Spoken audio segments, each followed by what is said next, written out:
বিসমিল্লাহির রহমানির রহিম। আসসালামু আলাইকুম প্রিয় ভাই বোনেরা, সবাইকে অনেক অনেক ধন্যবাদ ও শুভকামনা রইল। পৃথিবীতে এমন কিছু মানুষ আছে যাদের পুরো জীবনটাই কেটে গেছে ভুলে। যে মানুষটা আপনার কষ্ট হচ্ছে যেন আপনার সাথে যোগাযোগ রাখে না।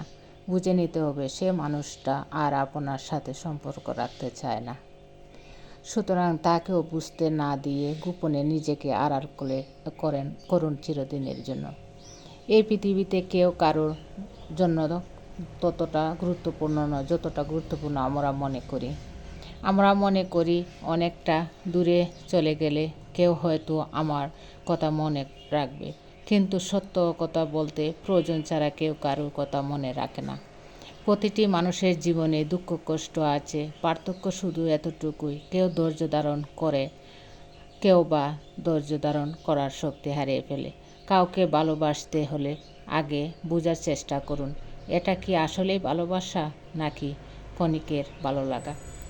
কারণ এক পলকে কারো প্রতি ভালোবাসার জন্ম হয় না, হয়তো ভালো লাগা বাড়তে পারে, তাই বলে একে ভালোবাসা বলা যায় না। জীবনে একটু শান্তিতে থাকতে চাইলে দুই ধরনের মানুষের ভালোবাসা থেকে সবসময় দূরে থাকার চেষ্টা করুন।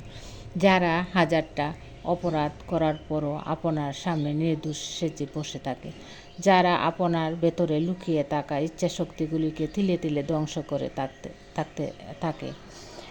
এই পৃথিবীর প্রতিটা মানুষ ঠিক তখনই আপনাকে ভালোবাসবে যখন থেকে সে বুঝতে পারবে আপনি তাকে ছাড়া চলতে পারবেন না।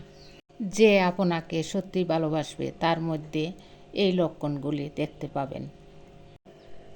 সে বারবার বিভিন্ন সময়ে বিভিন্ন বাহানায় কাছে আসবে, আসল কারণ বলবে না। এই কথাটা আপনাকে বুঝে নিতে হবে।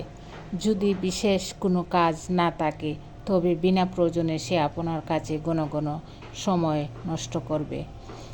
সে যদি আপনাকে ভালোবাসে তাহলে দেখবেন যে যখন ডাকবেন তখনই সে আপনার কাছে ছুটে আসবে। ব্যস্ত থাকলেও আপনার জন্য সে সময় বের করে নেবে।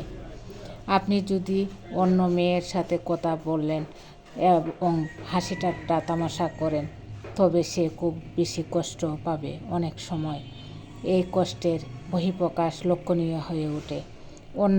অন্যায়ের প্রতিবাদ করতে না পারলে অনন্ত হৃদয় থেকে ঘৃণা করতে থাকবে। একটু মজার বিষয় কি, আমরা এই পৃথিবীতে বারবার তাদের কাছেই সুখ খুঁজতে যাই যাদের জন্যই আমাদের জীবন থেকে সব সুখ হারিয়ে গেছে। ধন্যবাদ সবাইকে। আমার এই ভিডিও ভালো লাগলে লাইক কমেন্ট শেয়ার করবেন।